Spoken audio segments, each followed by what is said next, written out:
Magandang buhay po mga ka-Facebook at ka-FB Reels. Today nga gagawa tayo ng isaw barbecue.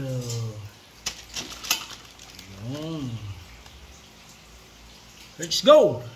Magandang buhay mga ka-Facebook at ka-FB Reels. Ngayon tuturuan ko kayo ngayon na maglinis ng bituka ng baka.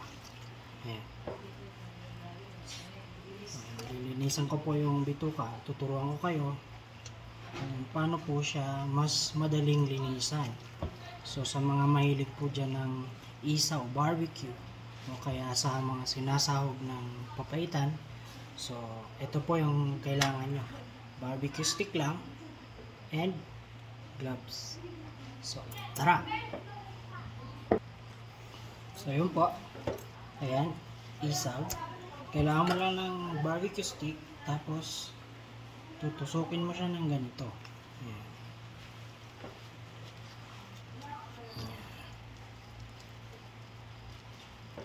Kailangan mo pa pala, bago nyo po siya baliktarin, ganito, baliktad. Bago nyo baliktarin, kailangan po malinis na yung outer niya. Kasi yung inner, pag nabaliktad po natin, hindi na po natin babaliktarin ulit. Isang balik lang.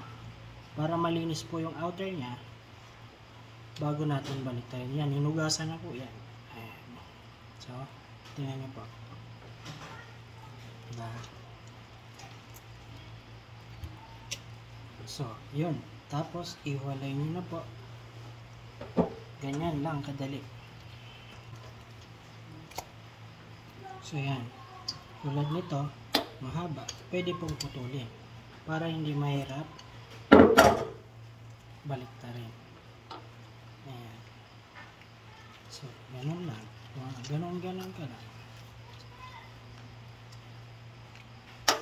So, yun. Bit. Approve.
So ayan lods, malinis na yan.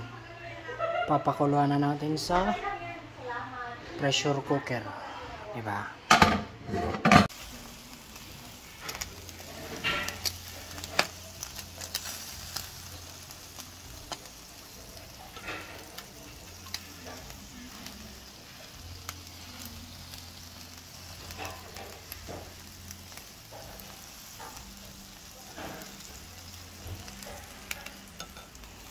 Wow!